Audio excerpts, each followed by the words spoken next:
Hey y'all!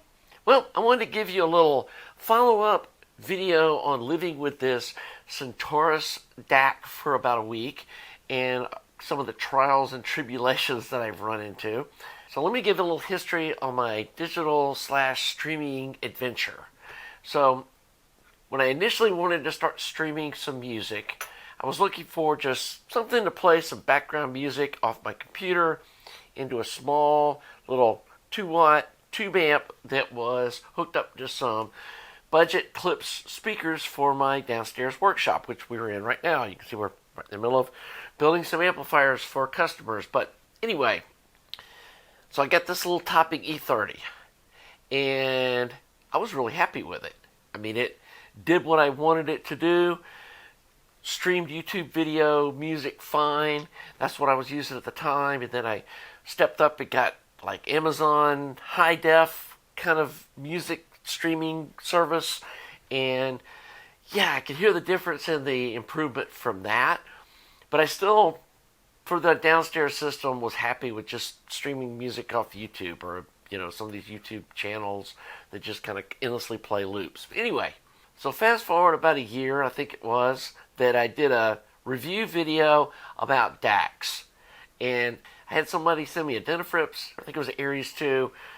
Anyway, compared it to this E30, and then also compared it to this little Dragonfly Red. And while the Denafrips DAC did sound different, honestly, this and this didn't sound any different to me. And I was testing these on my more revealing upstairs system with a 300B amp, and I believe at the time I was using Klipsch RP 600M speakers. So hadn't really got a super revealing setup yet, but still was a pretty good audio system. And again, E30 to this little Dragonfly Red sounded very similar. The Denafrips, while it did sound a little more organic, it seemed more kind of smeary and just not as detailed. And none of these sounded as good to me as my vinyl setup with my EAR 834 clone tube preamp or phono preamp, and then going into my 300B main amp. And so I kind of was just like, I'm sorry guys, digital's not doing it for me. And at the time, I was testing this, hooking it up to my laptop as the main source, since it would drive this, and the Denafrips. And then I also tried running it off of my CD deck using the coax and the optical, see which one sounded better, the ones that would accept those inputs, and didn't hear a whole lot of difference between using my laptop with USB and using my CD deck. So, next thing I got sold on was, oh my god, the E70, you got to get one of these. This is the best DAC ever made, right? So, go out and buy this E70. Well, it does have a feature I like, that it's got a built-in preamp with a physical volume knob. That's kind of nice. Didn't really sound a whole lot different than the E70 to me. Or this. They all just had that same kind of sound signature. So then, wanted to try the streaming game out without having to use a laptop or a computer. So, bought a Blue Sound Node X, which was supposed to have the latest, greatest, this is got XYZ Saber chip and all this stuff, and supposed to be the next thing since sliced bread. So, bought one of these streamer boxes, and again, I didn't hear a big jump in difference between this box and any of these other solutions. And since that time, I've upgraded to some Quad S2 ribbon tweeter speakers, and it's super revealing system now. I mean, I can hear just tiny differences in like the setup of the cartridge and the VTA on my turntable, which is the vertical tracking height. And I can hear, just the alignment on the cartridge differences. So I know I've got a very revealing system now with these quad speakers with some EML 300B tubes in my 300B amp. So to me, that is not a question. So the next thing I wanted to try was another ladder DAC. And talking to some friends of mine that have some of the higher end Denafrip stacks, they were saying you need to try that again. So when the Centaurus DAC came out using the Holo DAC board inside it, that piqued my interest. And when I ordered this, it was hard to find anybody that even had them, and everybody was talking, weeks out. And one of the Amazon resellers said like in 2 weeks they could get one, and so I ordered one from them. Came straight from China, right at my door. If you saw the first video, I really liked the way it sounded on the initial testing, and it sounds way different than any of these topping. This DAC, the DAC in this thing, it's actually starting to sound like an analog source does. And I know somebody was saying, oh, well, all vinyl's digital or whatever. I'm talking about my source. It's analog on my end. And this is really starting to sound like that. So let me tell you where I'm at this week and what I've tested and done and the conclusion I've come up with. So in the last video, I talked about that this box was acting a little flaky, and especially on the signal trigger power on. Sometimes it would power on, sometimes it wouldn't. Sometimes pushing the power button didn't seem to do anything. I'd have to cycle the power on the DAC. The remote, sometimes the power seemed a little unresponsive. So I turned off the signal trigger on, just turned it off in the menu, and then I set this to be just a power button, because I realized that there's another place over here you can touch that'll change the input, so you don't need to have this as an input switcher. So it's like, okay, let's just make this a power button. So then it started doing this weird thing where when I would power it on, it would go, what language do you want? And every setting was put back to default. And I know it's not supposed to be doing that. So I set all the settings. After not using it for a little bit, it would go back into standby. I would hit this button to wake it up, or hit the remote to wake it up, and it would say, what language do you want? And everything was set back to default. So I was like, this is not acting right. And so I went into the menu, and there is a set to factory default thing, like a, you know what I mean? Let's make it like it was when it came out of the box. And so I was like, let me do that. And maybe this just maybe I did something to glitch something out, setting some other setting wrong or something. Let's just start over. So I did that, and then no sound would come out of it. Didn't matter what input I was using. It was really weird. It would see the source, like it would set the kilohertz, say 44.1 when I'd hook up the CD deck, but then I'd hit play and the VU meter things wouldn't move. There was no signal going into the DAC. And so I'm like, oh my God, this thing's broken. I got shipped from China, thing from Amazon. I don't know if this return is going to be a nightmare. And so I started thinking about it, and it was like, okay, before I just give up, let's reflash the firmware. And so I downloaded the newest firmware from Topping, and it's the same that was in this.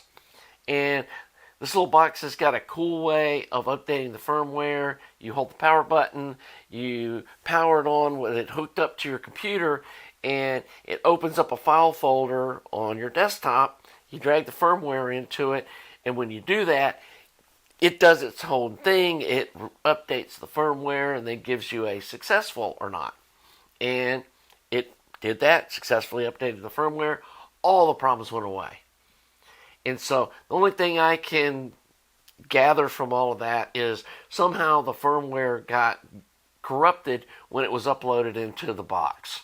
And now with the firmware re-uploaded or refreshed, the little box works perfect. So if you get one of these and it acts glitchy, that might be what's going on. But so anyway,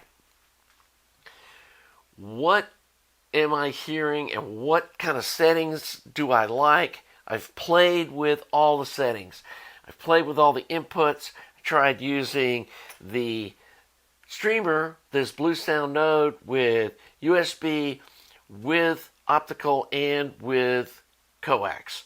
And of the three, I do think that the USB is a little cleaner. But I tried my Yamaha CDS300 CD DAC as a transport.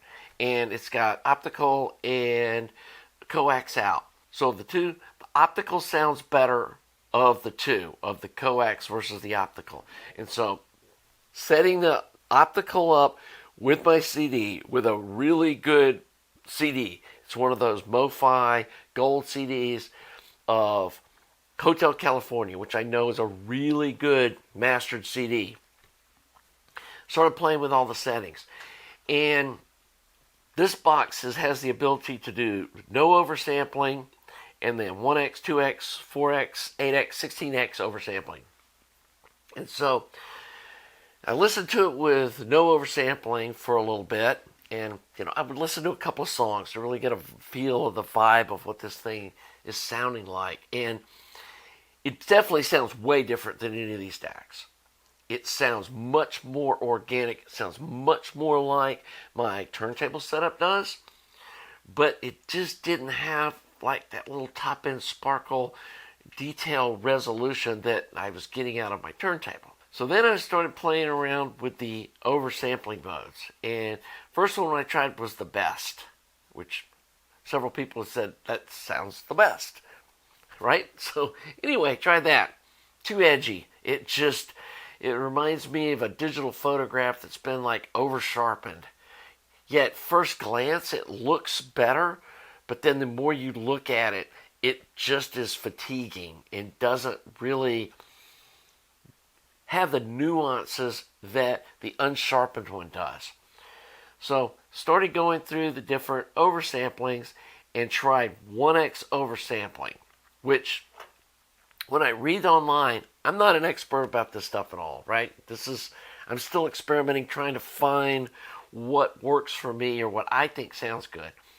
But reading online, 1x oversampling, which makes sense to me, is no oversampling. It's just 1 times whatever it is.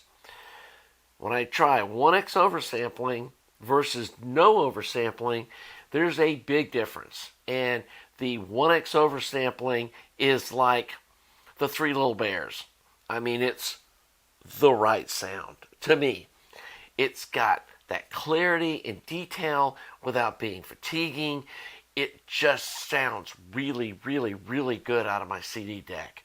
And honestly, I can say now that my CD deck with this DAC with 1x oversampling and the EQ turned off is adjacent to my vinyl setup now.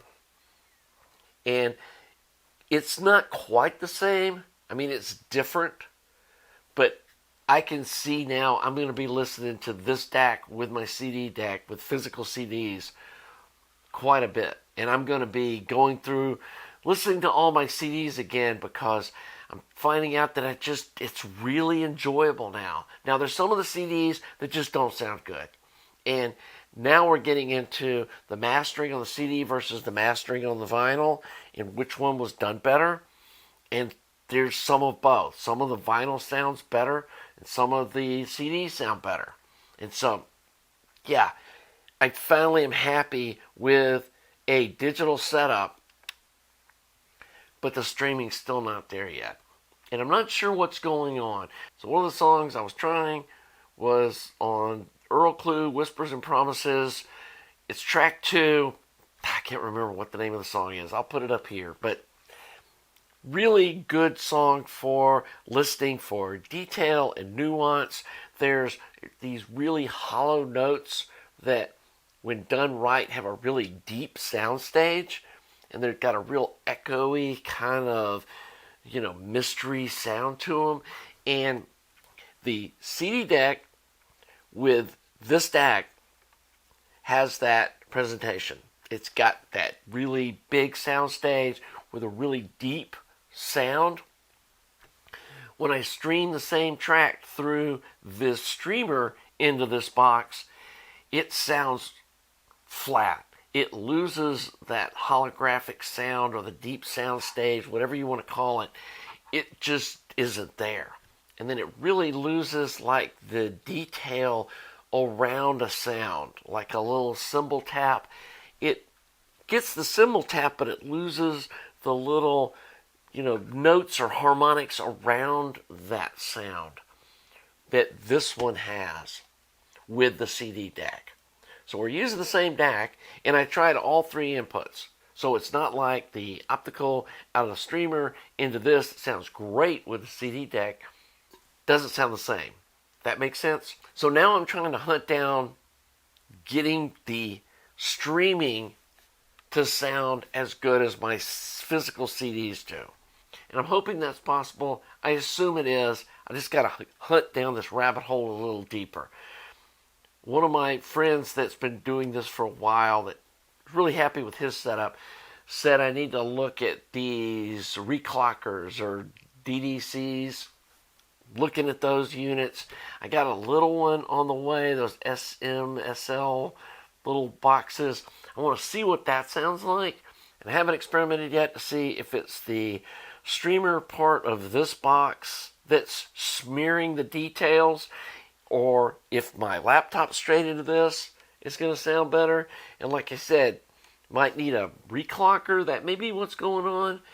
I'm not sure yet what it's going to take to get that all sorted out, but I am going to keep reporting back. But I can't believe that Earl Clue digital file is any different from the CD versus the streaming. And I've tried two different streaming services, and they both sound identical. And so that's not that popular an album where there's going to be like 5 different masterings. And so I'm pretty sure that's a good file to be testing the CD versus the streaming. And so the streaming is still a work in progress. But yeah, I'm really happy with this DAC. And like I said, all of these, to me, sounded very similar. This is like a different ball game to me. And for you other guys that are real analog kind of fans, this might be the box that will get you back into your CDs, digital stuff. And I'm going to keep hunting down or working on trying to get the streaming solution fixed.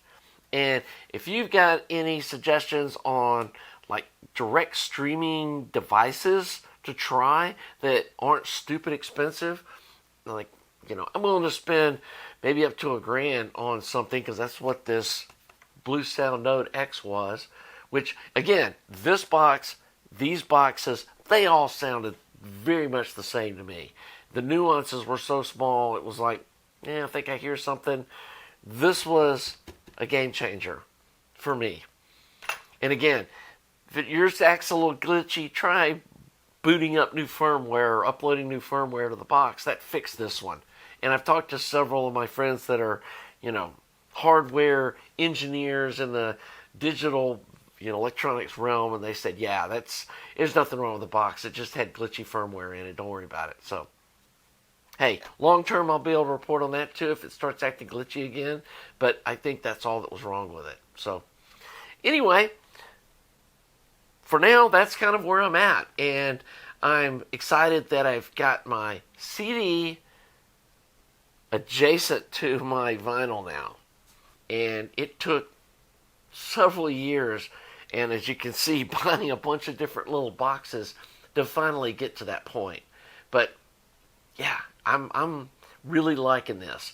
And I'm also glad that I bought this topping instead of the Holo, because the Holo just has no oversampling. There's no options. And with this topping, it's got this option of 1x oversampling, which whatever it's doing there, it's going through some kind of DSP something process, I'm sure.